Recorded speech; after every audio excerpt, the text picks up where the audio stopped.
Welcome to the home of Tabasco, the Saucy Raccoon. How did I get a second raccoon? Those people who know my books know that my first raccoon was called Rocky, and he was the star of my second book, Tabasco. There's a raccoon in my Parka. But this is my 20th book, and it's called Tabasco, the Saucy Raccoon. So how did I get Tabasco? This Mother Teresa of the wild animal orphan world. I was living in Vancouver, going to Simon Fraser Hill, doing a couple of university, and I'm living at the bottom of Simon Fraser Hill, going to Simon Fraser University to do a couple of mature, don't like that word mature, age degrees, a master's degree. And the night before I was going on a journey across the country to talk about Tabasco, there's a raccoon in my Parka, doing the usual, what we did in those days, the promotion tours. The Vancouver Zoo at Stanley Park asked me if I would look after this orphan raccoon. The mother had been killed in Kitsilano, and also its siblings, because they were living in somebody's attic in Kitsilano in Vancouver. And so for some reason they didn't kill Tabasco. So I got this little orphan raccoon. And I called it Tabasco because there was an article written about me later, and because they had they had a radio contest. How can we get rid of raccoons in Kitsilano? And they gave a prize for the person who had the best solution. So the solution that got the prize was paint all the houses in Vancouver with Tabasco sauce. So I thought, I'll call my raccoon that. And the next day, I took Tabasco on the first of 17 airplane flights across the country from Vancouver Airport, doing a promotion tour. This was not planned before I got the raccoon, but this was good to have. So I took the orphan with me on 17 flights for about 6 weeks that I was traveling across Canada and back. And this is how the book begins. I'm at the Vancouver ticket counter. 2 tickets to Toronto, please, for me and my pet raccoon, I said to the lady at the Air Canada ticket counter in Vancouver.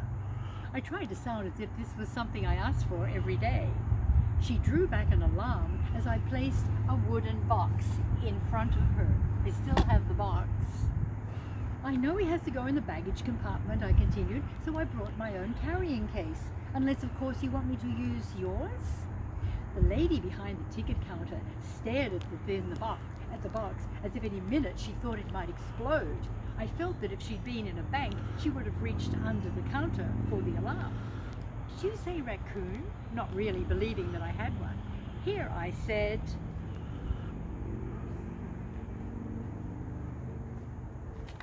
I have to, this is, yes, meat, Tabasco. I was carrying her in a red bonnet. Meet Tabasco. Ah, said the lady at the airport, it's just a baby. You can't put that little baby in the baggage compartment. It's too tiny. It might die. Well, what do you suggest? I asked innocently. She stared. The airline lady's manner changed. Remembering where she was, she looked horrified. You can't put that little raccoon in the baggage compartment. It's too tiny. It might die. Then what do you suggest? The ticket agent's voice dropped suddenly. Looking quickly behind her to make sure nobody was listening, she whispered, wrap it up in a blanket. Pretend it's your baby. Now it was my turn to look horrified. I certainly had a baby, and I certainly had a bag of baby supplies. In fact, a little one here, a bag of baby supplies. So I think Tabasco was about that small at that time. And I had these 2 bags, and I had a blanket too. But somehow I couldn't put Tabasco through security as a baby human. I had another plan. And of course, if you want to know what the plan was, I'm not going to tell you now in this home video, but you have to read the book to see what the plan was. But Tabasco ends in this garden. in a very spiritual way. So I get all these things that people give to me, or I buy, that remind me of this raccoon. Here is one I really love because it's got a mortarboard on it. You all know what a mortarboard is. I finished my degree and I took Tabasco to my graduation, and so I really like that one. And I took Tabasco to school, university, on most days. So it's a very educated raccoon. And there are people. A lot of people don't like raccoons, but I've got my gloves are raccoons. And slippers. A lady from the States sent me these.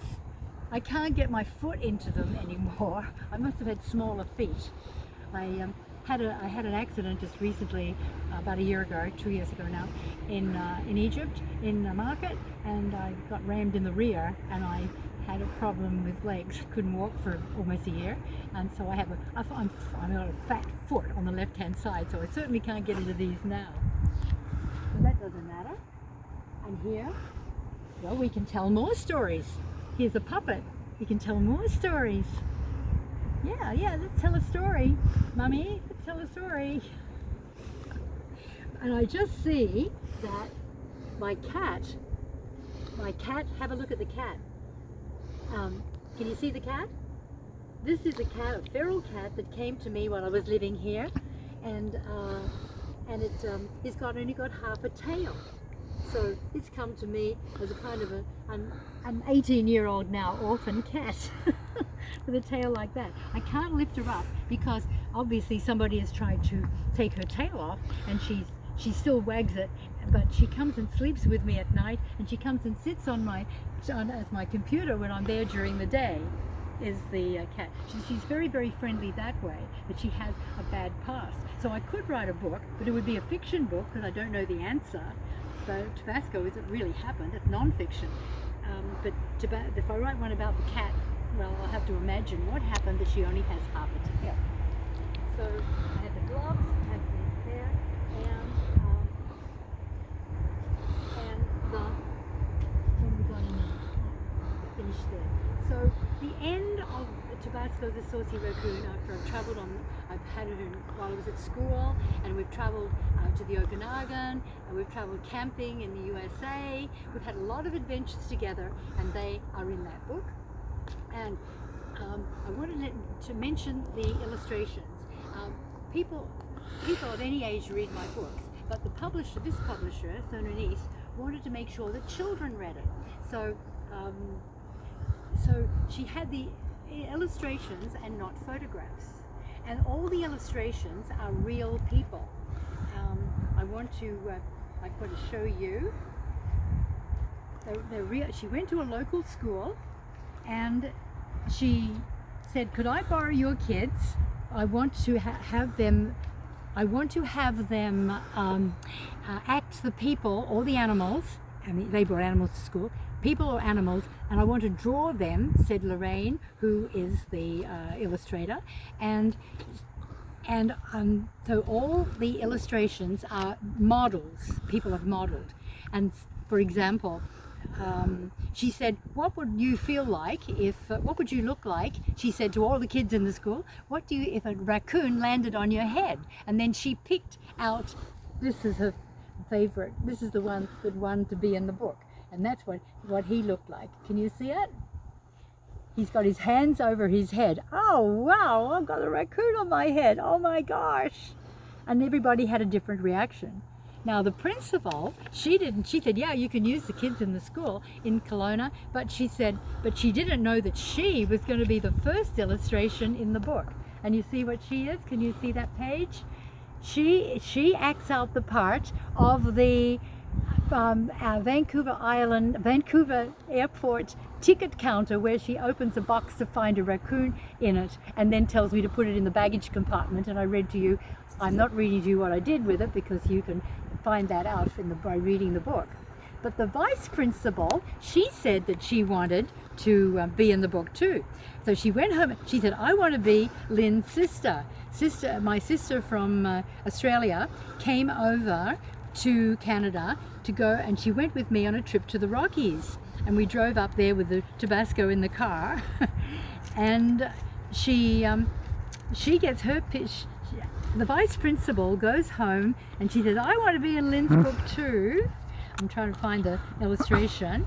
That's the illustration coming up, and here it is. And I want to be Lynn's sister camping in the Rocky Mountains near Banff in a pup tent but she's wearing what she would wear in Australia when she went to bed. She's wearing, this is her, and she was wearing, and it snowed, we were in a pup tent, she and the Raccoon, but she is wearing a nightie and pink fluffy slippers and her hair in curlers and a pup tent, and it snows. And up to then, she hadn't liked the raccoon. We don't have raccoons in Australia. She hadn't liked the raccoon, but she's very happy there because she's seeing snow for the first time. So the vice principal goes home and comes out to school at lunchtime wearing the same things. So you'll have to find and read the rest of the book for the other things. But this is where Tabasco finishes, right here in beautiful Landsville on Nanoose Bay. Thank you.